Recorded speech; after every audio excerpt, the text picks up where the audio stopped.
Hey, good morning, world. Well, yes, it's still morning, and this is number 3. I am, as usual, going to poke my little screen and try and find the very lovely Amy Stringer. Right, bear with me, people. Sorry. Invite Amy Stringer. Where are you, Amy? Oh, there you are.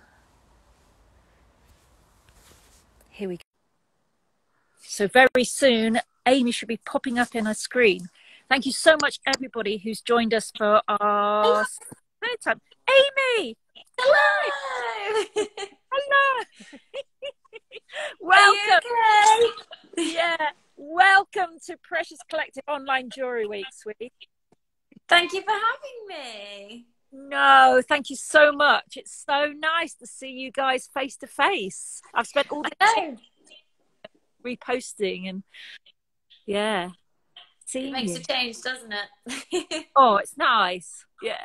Very nice. I'm very happy to be here. Thank you for selecting me. No, really pleased. Love your work. Yeah, where in Thanks. the UK are you at the moment?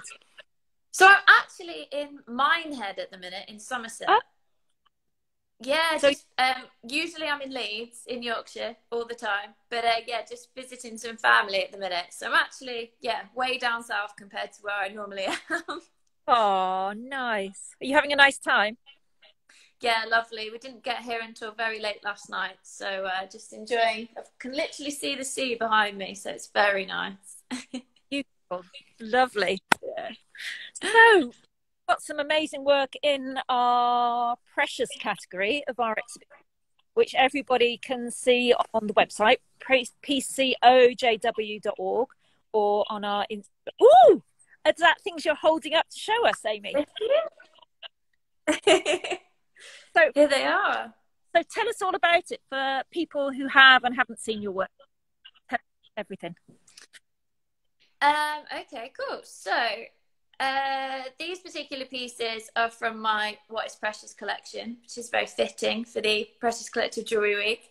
And it's kind of a play on materials and kind of what we as a society deem as a precious material. So particularly, I like to take what we would see as like classically precious items like gemstones and cast them into cement, which is a material that we kind of come across every day that's really, really common.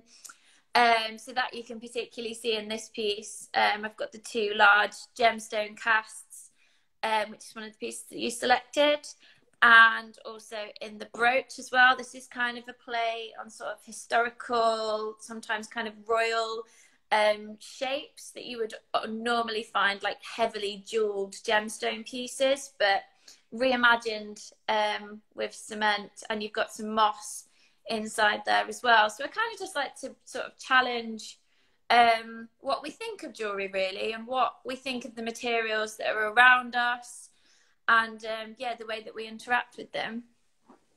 Yeah, because they're just beautiful, really lovely. And you would just never have thought of cement as being in a piece of jewelry. Just...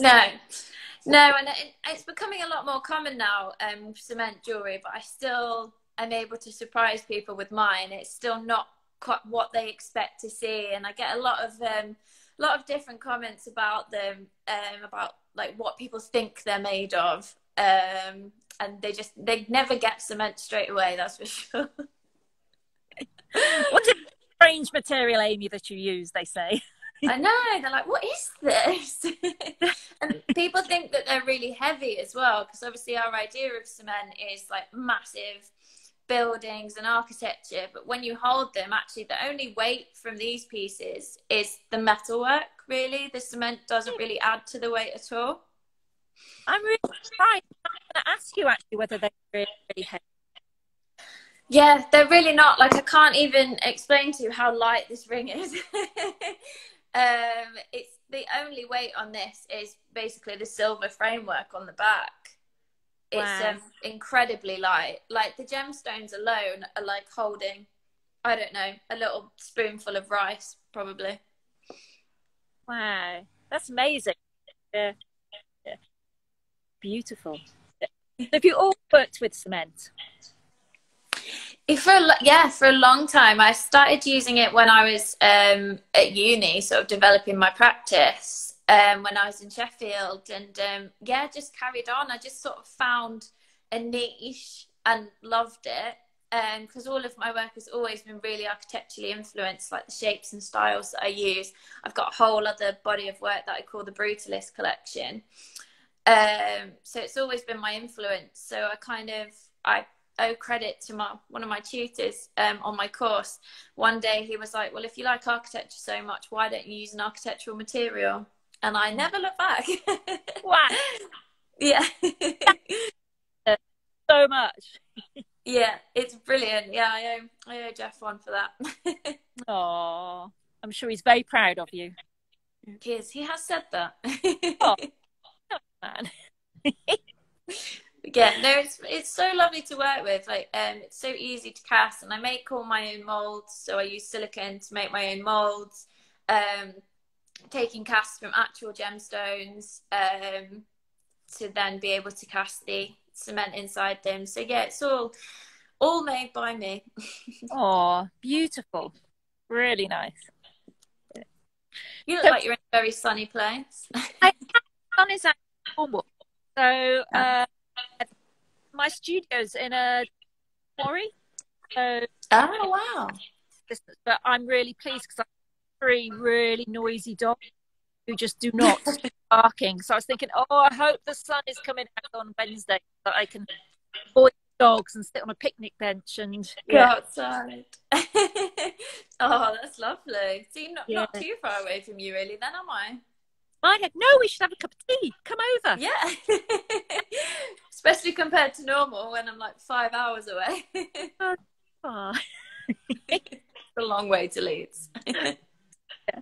So have you got a studio at home or do you go out to a studio or what's I have a studio. Yeah, so I've got a studio in Leeds City Centre, which is a big communal studio, which is lovely. So I work around lots of different makers, ceramicists, paper artists, textiles, other metal workers. So it's a really great environment to be in. And I also teach from there as well, which is lovely. cool?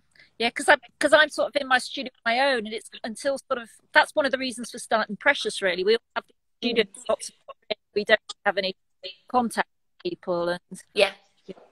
and I think doing this jewelry week as well, Spam and I have just ended up daily conversations. It's like we work in the same office together. So Yeah, it's carry on. great. Yeah. I, yeah. Yeah, I think I joined Precious because I've been with you for quite a long time now. I think I joined when I was alone. So I think I joined when I was working in a private studio because I felt the same way, like I wanted to be part of a bigger community, and especially a community of artists who kind of share the same like passions and visions as me, which is why I love being part of Precious Collective. And then I got to move into my communal studio whilst it was very much being developed. So again, there was only me and like one other person, whereas now we're like really thriving. There's lots of us and it's brilliant. But it's so good to be part of a really good community. I think it's really important. Yeah, I think so. It just feeds you as well, and so just meeting up because I often sort of meet up with the odd sort of jewelry artist that's sort of friends around here. Yeah. It always makes you feel better when you have a tea with somebody and you chat and you get new ideas and stuff like that. So it's great. Absolutely. You need to bounce off each other, and even if it's with someone who's got a totally different discipline and they do something that's polar opposite of yours, you can still gain so much from that and so much knowledge from just talking to other makers, like regardless of what they do. Yeah, it's just beautiful, and I like because we've in Precious. For anybody who doesn't know, we've got the powers of WhatsApp. We've got a communal WhatsApp group that's about 2/3 of us are members of, and it's just nice because people just always post up, oh, what do you think of this, or what do you think of that, or I'm doing this, doing that. So that's just so nice to have these amazing conversations all around the world. It's just phenomenal. It's just Well, amazing. the best thing about Precious is that it's not just a UK based community, it's everywhere. And like you said, like we find out about all these different exhibitions all over the world that, you know, we probably would have never heard of if it wasn't for this lovely little community that we have. Well, it was only actually to be a Cornwall thing, but then I just got carried away. So. Oh, you really did get carried away.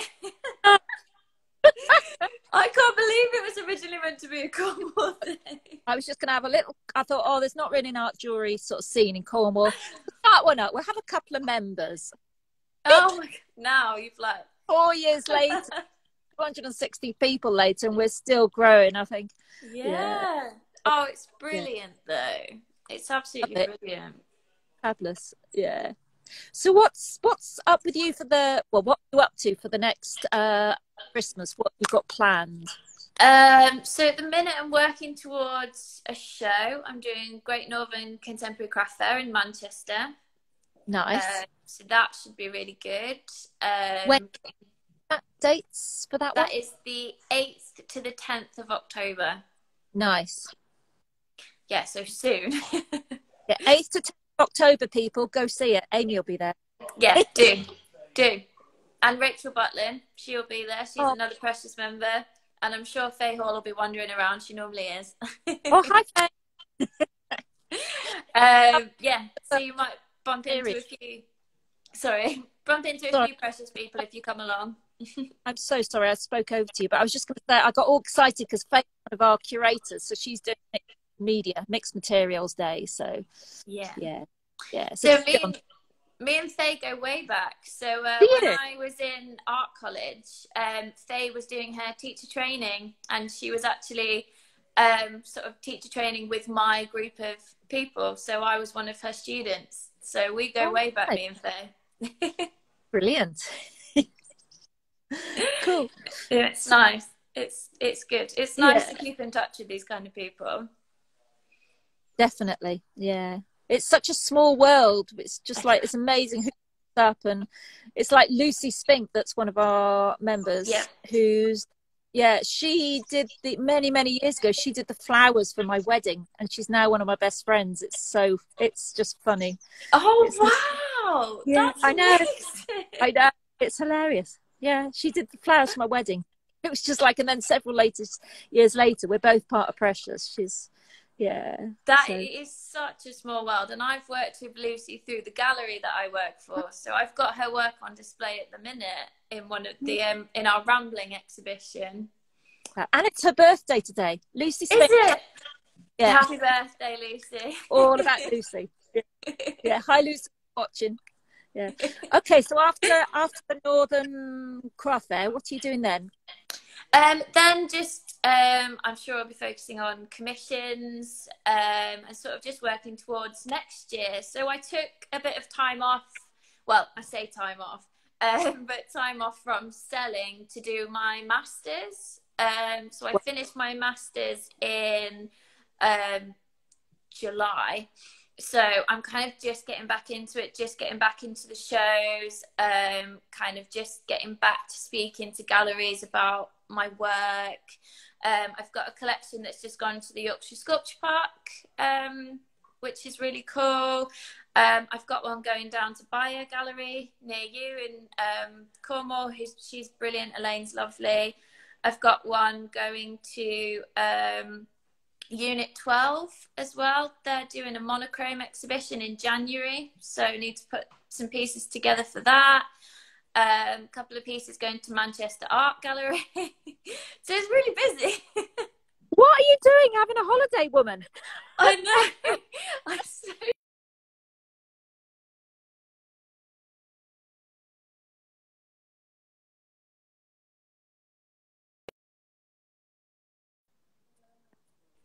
Oh, I think we're back. The powers of the internet gods. That's the only thing about this whole week is the internet gods, or the technology gremlins that I'm sure will pop up at some point. So, yeah, absolutely. It's a bit stressful. Yeah. But yeah, lots going on, lots to focus on, which is really nice because, like I said, I took some time off to really focus on the masters, which was really important for me. And I'm glad I did it, but it's also now really nice to be getting back involved in shows and actually talking to people. And yeah, I'm so excited to do an in-person show. It's going to be so great. I know, isn't it strange? It's a bit weird. I haven't done any yet. I've got I'm off to London in a couple of weeks' time, so that will be my first sort of in-person show. So Nice. What are you doing? I'm going to be part of London Craft Week. So I'm showing with a Amazing. gallery, which is really exciting. That's So so it's my first sort exciting. of Well London gallery. done. I know. Yeah, I should be really announcing. cool. Yeah, so that'll be lovely. Oh, I might try and pop down. I got family and friends in London, so I try and come down every now and then. So I'll see if I can get down for the craft week. That would be great. Yeah, I think it goes from the 4th till the 10th, so it might be right over with your. Oh, okay. Maybe not then. Oh, but we should definitely. Oh, that's such a shame. I know. Never mind. No, but yeah, I haven't done an in person. The last in person show I did was Sirad in Amsterdam in 2019, I think. Yeah, That was the last one. So yeah, it's gonna be good just to see everyone again. Like I work with a lot of UK jewelers through the gallery, so it's nice to kind of just catch up with everyone, and because I see their work all the time, but I don't get to see them. So yeah. So I'm quite new to sort of art jewelry because originally I was a painter, so I was in the sort of world of fine art, and then I sort of entered the dark side of art jewelry. But it feels quite an exciting time for art jewelry at the moment in the UK. Do you think? I think so. It's starting to really get some recognition. Like I know I have struggled for a long time to get people to kind of engage with my work because it's so unusual to what people think jewelry is. But there has kind of felt like a shift recently of people just actually wanting something that's really different and kind of shifting away from the traditional sort of gemstones and like classic materials and actually wanting something a bit different. So yeah, I'd agree. I think it is an exciting time. Hopefully it's gonna keep going and people are gonna keep kind of just being willing to sort of try something new, I guess. Yeah, and I think there's so many really amazing organisations out there, sort of really sort of championing the sort of the art jewelry side. There's Cluster in London, who we work with, who's been one of our partners. A2, another partner. And I think that it just feels to me that the art jewelry world is such a supportive, generous, lovely, with such amazing people in. It's just I'm just blown away by how beautiful and lovely and generous everyone is really in this art jewelry world. Yeah, definitely. I've always felt like it's just been such a strong community, and like there's always been support. Like you mentioned the WhatsApp group, like the WhatsApp group is just the nicest thing to be involved in because everyone's so lovely. Like you can't say a wrong thing in that group. It's really nice. But yeah, no, hopefully maybe some bigger proper art jewelry fairs in the UK, because like I said, Sirad in Amsterdam is a proper art jewelry fair, whereas the UK ones are still kind of, we need some silver and gold and then a couple of art jewelers sort of thing. But it would be nice to have a big proper art jewelry fair. That would be really cool. Right, next week we'll discuss it next week, Amy. You and I. Yes, I love it. Hey. I'm well up for throwing a fair. We can do this. Right. See, this is what happens. This will be our next project. Next year, we'll do the jewelry week and a live fair. Yeah. What could go wrong? It's just nothing. Absolutely nothing. Yeah. It'll be great. All right, ladies. So I'm not going to interrupt your holiday anymore. And there's loads of people who joined us. So is there anything you'd like to sort of impart to the masses before I close it down? Oh, I have no. That's a very intense question. No pressure, no, darling. Oh, just don't be afraid to try different materials. If you're a maker, particularly, just go for it. Definitely, because if I'd have never just decided to play with cement one day, then I would have never got here. So yeah, if you think I don't know, I'm going to start making jewelry out of Lego, just do it. The way forward, there's a lot of it around. There was that boat, wasn't it, sunk that time, and people keep finding bits of Lego and stuff years later. So Oh, really? I didn't hear about. I said Lego because I've literally got like a Lego tree in front of me. So I was like, right, pick a material. yeah, I do things, but I think some ship went down and tons of Lego got sort of sunk with it. And yeah, I think some of it's worth quite a lot of money from what I can vaguely remember. There's these Yeah. bits of, you know. So there you go, Crazy. Lego. Anybody? Missed that Yeah, one. Yeah. Go scavenge some Lego. yeah, yeah, quite. Yeah. Oh, thank you so much, Amy. That was absolutely brilliant. Thank you for giving Thank you for me time. having me. It's lovely to talk No, to you. yeah, it's lovely. So on my script bit of paper, I've got the next person is going to be Iro Cascani talking to the very one Bam Glam at 12:30. So that's what's next on. And then of course we've got our 6 o'clock live this evening, and then hopefully a big old Zoom party. So yeah, so but Yay, thank you, that'd be Amy. That was great. yeah. All right, Thank lovely. you. Have a lovely day. And you, darling. Thank you. Lots of love. Thank you. Bye. Bye bye. And thank you everybody for joining us. I'm going to hand over to Spam at 12:30. She's next up. And then, yeah, we'll see you throughout the day. All right, lovely people. Bye bye. Bye.